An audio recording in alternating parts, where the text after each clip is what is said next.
Hello, Rachel here. Welcome to my SlowTV Stitchery.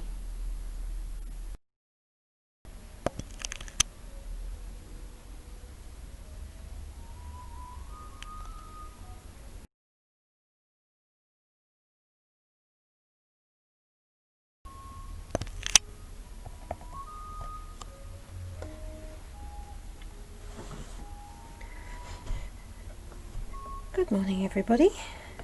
I've actually been quite surprised looking at the piece as it's growing that so far the little girl is making a lot of sense even without, find something to point with. Even without outlining, this little girl is making more sense than I expected, which is quite reassuring. Quite pleased with that. Now, this row, if not this row, certainly next row, I'm going to be starting on Nefertiti's dress.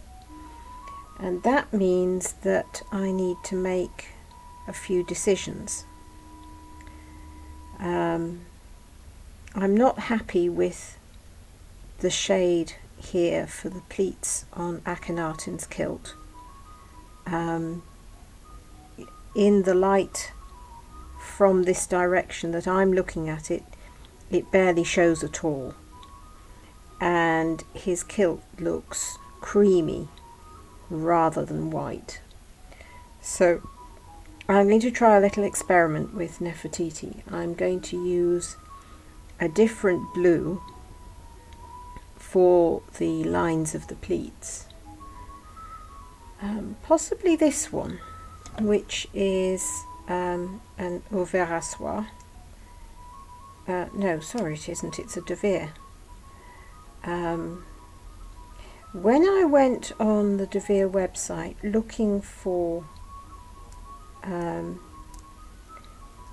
silks to outline the little girls, which by the looks of it I'm not going to need to do after all, but we have these changes of decision quite often when we're improvising. I came across a variety of blues that I thought might just work better. So I've got that one, and I've got a rather darker one. I think that's too dark. And I've also got the mid-range one from the Thistle Threads selection, if all else fails. So I have plenty of options of things to try. I just have to get ready to try them. And if you recall, I decided that I would also experiment with using the whole thread, the whole white, rather than splitting it. I do have, I believe, yes, I do have another white. Let me check that they are the same number. Oh, they're not. These are both supposed to be white. And honestly, I can't see any difference in that colour, but they have a different number. So I'd better make sure I stick to the same one.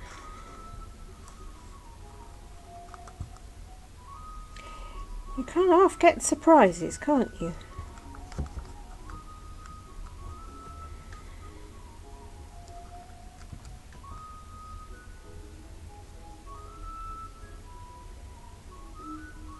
Oh, they look pretty much the same to me, so maybe one of these came from a kit from Needlecraft magazine sometime in the 90s, so the colour numbers may have changed. So pick one and stick with it is the answer. I tell you, it's an exciting life. So, where am I up to? I'm doing the footstool at the moment.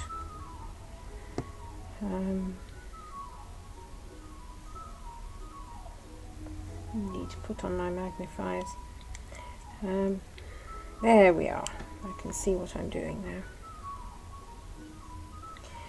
I think I'm definitely going to go over the footstool and the seat and add some definition for Akhenaten here, because as things stand he's sitting on something that's not showing up very well. Now this is partly deliberate because I always intended to add detail to it.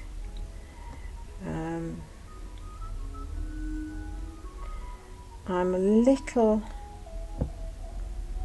sorry that the colour has turned out the way it has, but I don't think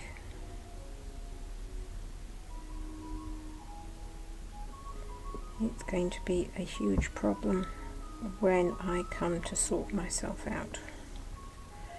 I hope.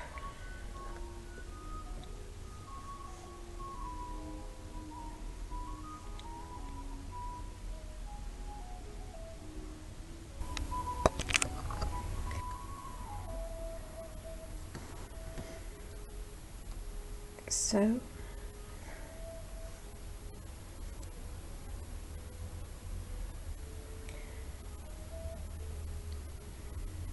when my camera switched itself off a little while ago, I took the opportunity to snip out some of the away knots that are a little closer to my stitching than is entirely comfortable, so that I can just stitch for a while.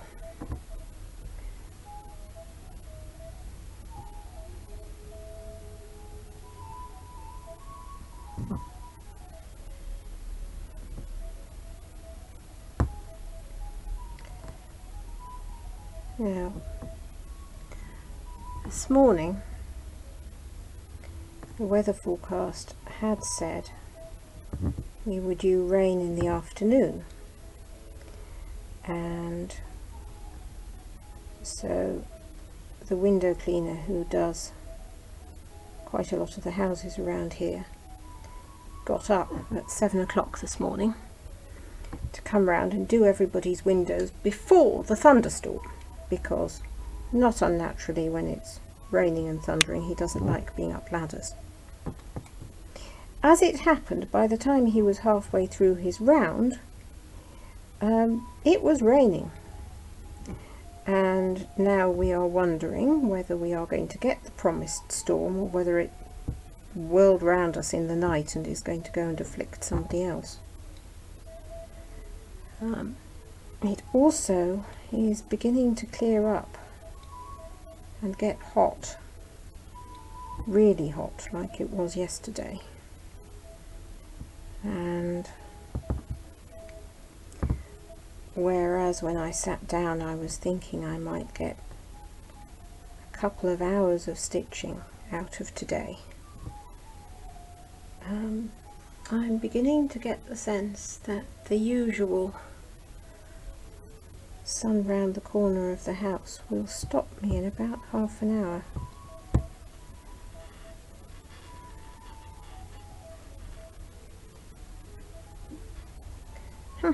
Should have got up earlier. This is what you get for trusting the weather forecast.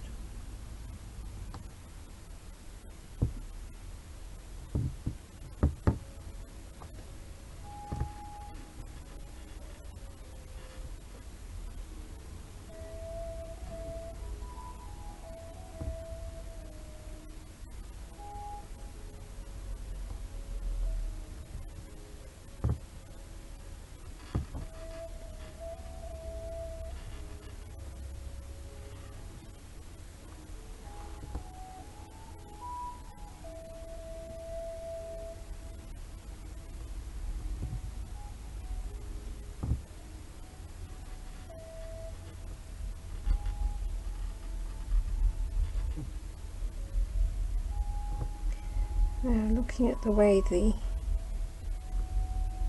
gold is running, I probably should do a row of white stitching on this row for Nefertiti's dress, but I'm actually not going to do that. I've found when I'm starting a shape, it's much easier to get the curve or the point right if I have a little bit more to work on, as it were. So for this round, I'm not going to put the white in. I am going to reckon that when I come back down, I will have from underneath this little girl's foot down to about there, and that will enable me to work out where to put the rest of it. I may even put a couple of stitches on the next row in, because I want to make sure that the little girl has a solid knee to stand on and isn't about to fall off and land on the floor in a screaming heap, as toddlers, well, one hopes they won't, but given that they didn't have nice soft deep pile carpets, if it lands on the floor it will hurt. We don't want that.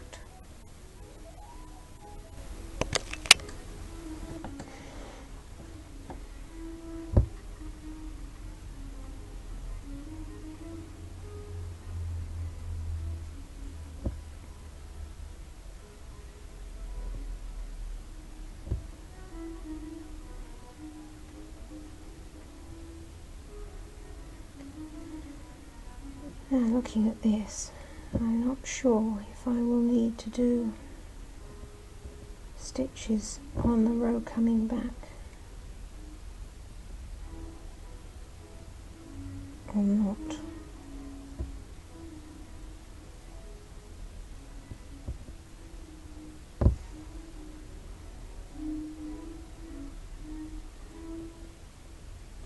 Maybe a few.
So I've got my two colours started now that I suddenly realised I had none of.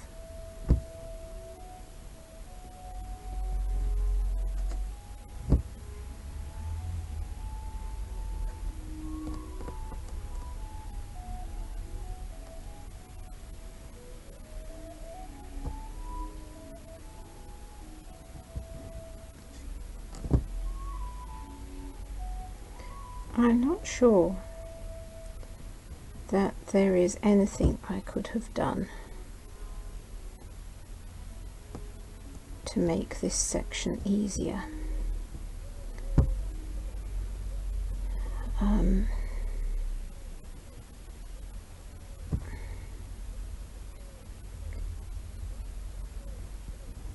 torn between wanting it to look precise and crisp and wanting not too much clarity and precision, because after all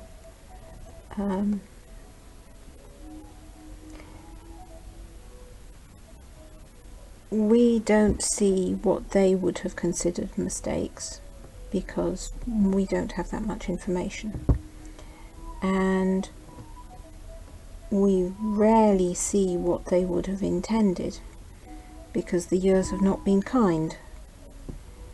And so I don't want to suggest a machine-made precision which the Egyptians wouldn't have done, wouldn't have had available to them, and might in any case have found rather unappealing.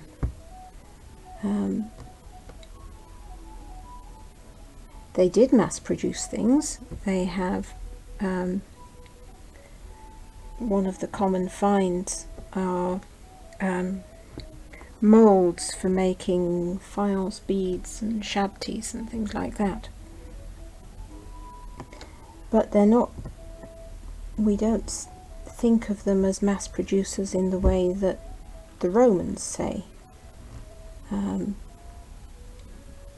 seem to have done things on a large scale, almost as a matter of course.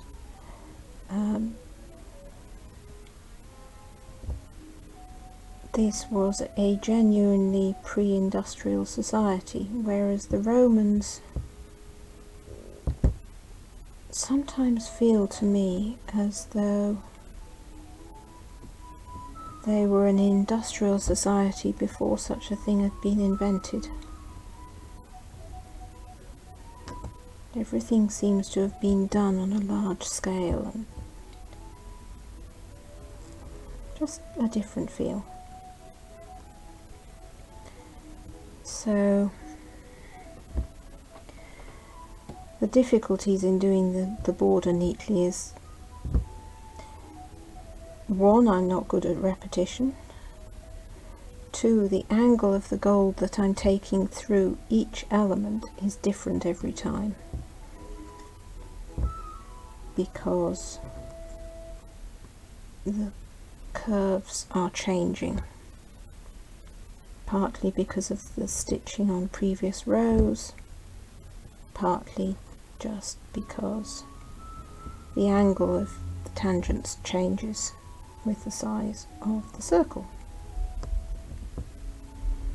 Ouch! Don't stab yourselves, children, it's not fun.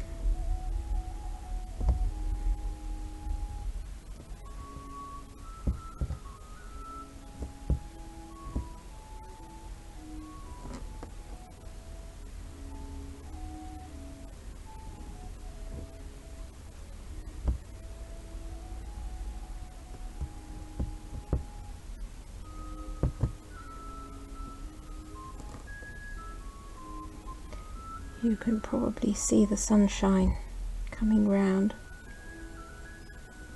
I'm as far away from the window as I can get while still being in the window, if you follow me. to get the advantage of the light. But it's soon going to be impossible to see what we're doing.